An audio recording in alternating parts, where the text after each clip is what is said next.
I think the deceptive part about the idol of lust, the idol of pornography, is that you minimize it. Because as a guy, that's just what guys do. I mean, what I do in my private world has nothing to do with anybody else, so what's the big deal? It's just me. It doesn't involve anybody else. And so for a long time, I began to think that issue of pornography didn't have an effect on anybody. It just was between me alone. Who else did it bother? But what I did not realize, and only would later realize, is that it was slowly eating away at me on the inside. It was messing up my relationship with the Lord, because I have this sin, I have this weight on me, and I'm almost using this idol as a substitute for God, because I'm using this idol to bring me pleasure, using this idol to look forward to when everybody leaves, using this idol to go to when I'm tired, when I'm bored, when I'm disconnected. That's where I go. And so it was just kind of eating away my relationship with God. But then on top of that, with my wife and with others, with women in period. One of the things I learned about my struggle with my idol is that sin loves to live in dark places. And so for me, in a dark place, in my own personal life, in my own private world, nobody knows, that's where my sin and my idol begin to grow. And so I didn't recognize it as an idol until I began to come clean with some close friends, with a close mentor and others. And it was there I began to realize the seriousness of the issue. Whenever we struggle with sin, the reality is that we can talk ourselves into anything.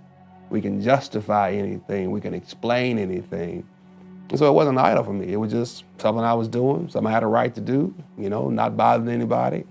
And so I always minimized it. I had no idea that there was something deeper going on in my life that was causing me to manifest itself in this pursuit of lust and pornography. And so it was then, as I began to work through my struggle, so I began to try and find out, how do I overcome this? How do I break free of this? How do I wrestle with this effectively? So I began to work my way through this. I just started studying. I started asking questions of others. And I began to really uncover that my issue really was significance. That there were some wounds in my life that caused me not to feel valuable, not to feel significant, not to feel important. There were some issues from my childhood, issues that I reproduced throughout my life, where I was always looking for validation. And so pornography, lust gave me that validation. Even in a fantasy kind of relationship, it gave me a validation and a satisfaction that I'm valued. How the two related to each other, I never would have realized. Then when I began to study, that's what I discovered. Part of my reality is that I was looking for validation, looking for significance, and I found it in this warped way of sexuality. That with pornography, I could have it when I wanted to. I could find whatever I was looking for, and so it provided that.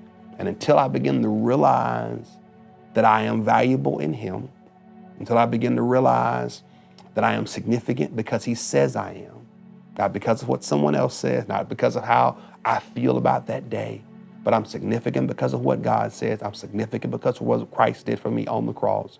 Until I found significance, if it wasn't pornography, it could be something else.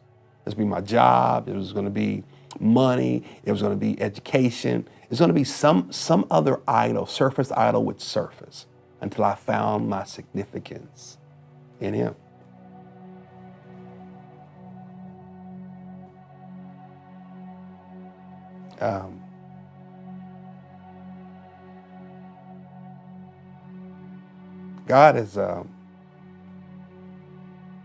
God can take appetites away.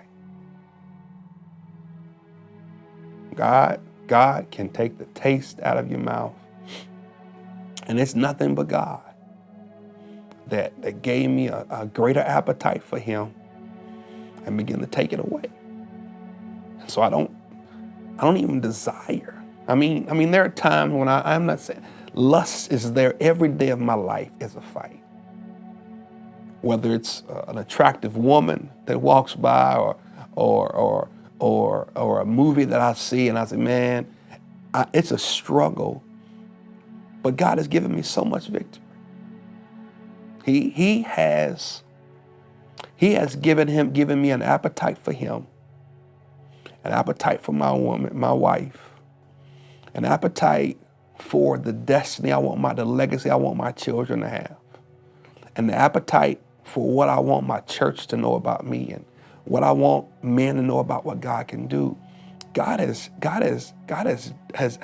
done a work in my life that I can't give credit to. And so it's not overcoming pornography and battling and struggling with this. It's not just having a whole bunch of standards. I don't do this. That's part of it. Yes, you need an internet filter, and yes, you need to not go certain places, and yes, you need certain things not in your house. That's important, but it's more than that. It's those barriers, but it's also believing and trusting God. That God, I don't need this to satisfy me. I don't need this to make me feel like I'm a man. I don't need this I don't need this in order for me to feel like I am satisfied. I don't need this for masturbation. I don't need any of that. What I need is you. And if I become more satisfied, if I replace my love for that with my love for you, then I will find what I need most, what I desire most, and I will gain a joy in my life that will be greater than anything else I can experience. So I'm chasing after Him. I'm chasing after Him.